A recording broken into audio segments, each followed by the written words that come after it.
Voilà, bienvenue à chacun pour cette nouvelle parole de Jésus. Alors je poursuis aujourd'hui avec la suite du texte que nous avons étudié hier. Nous lisons ce passage en Jean chapitre 7 versets 38 à 39. Ce passage nous dit « Celui qui croit en moi, des fleuves d'eau vive couleront de son sein comme dit l'Écriture ». Il dit cela de l'Esprit qui devait recevoir ceux qui croiraient en lui, car l'Esprit n'était pas encore, parce que Jésus n'avait pas encore été glorifié. Évidemment, c'est là une parole du Seigneur ce matin pour nous encore. Celui qui croit en moi, des fleuves d'eau vive couleront de son sein, comme dit l'Écriture. Le texte démontre clairement une fois de plus, que Jésus fait allusion au texte de l'Ancienne Alliance. Il se réfère ici au passage d'Ézéchiel chapitre 47 et du chapitre 13 du livre de Zacharie. Quelle parole et quelle promesse de la part de notre Sauveur! La réception du Saint-Esprit tel un fleuve dans lequel nous sommes invités à entrer.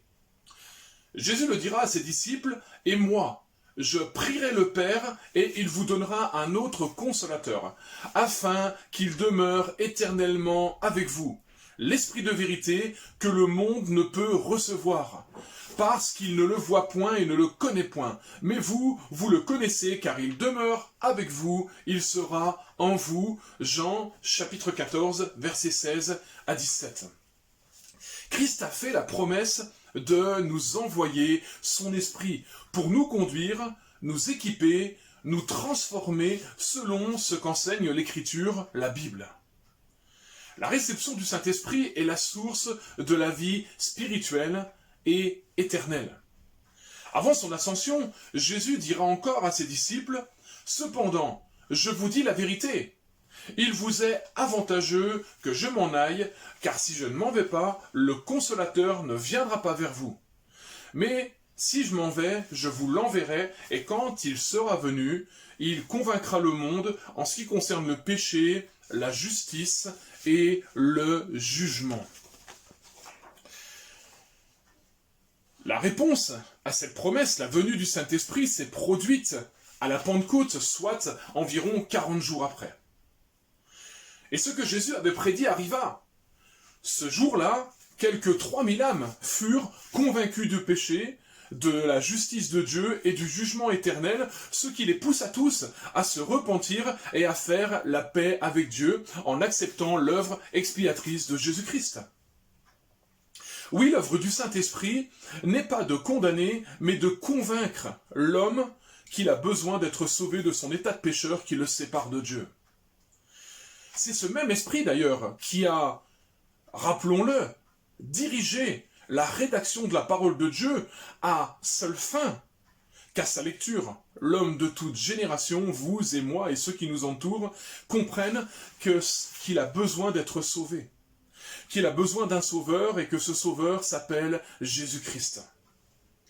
Le premier ministère du Saint-Esprit est de glorifier Christ en nous et de nous pousser, nous, simples êtres humains, à glorifier Dieu. La Bible dit, en Luc 11, verset 13, « Si donc méchants comme vous l'êtes, vous savez donner de bonnes choses à vos enfants, à combien plus forte raison le Père Céleste donnera-t-il le Saint-Esprit à ceux qui le lui demandent ?» Alors, on a une action pour nous aujourd'hui, demandons au Père Céleste le Saint-Esprit. Et peut-être que tu es déjà baptisé le Saint-Esprit, eh bien demande au Père Céleste de te renouveler complètement. Que tu puisses être renouvelé continuellement de la présence du Saint-Esprit dans ta vie. La promesse n'a pas de date de péremption. Alléluia! La promesse n'a pas de date de péremption. Elle est toujours valable en ce mois de mai 2020. Ce n'est pas une option. Seul le Saint-Esprit en nous peut nous aider à accomplir pleinement la parole de Dieu. Seule la puissance du Saint-Esprit en nous fait de nous des témoins efficaces. Alors venons à Jésus, aujourd'hui encore, afin que ces fleuves d'eau vive coulent de notre être intérieur et rejaillissent vers l'extérieur. Bonne méditation et à demain.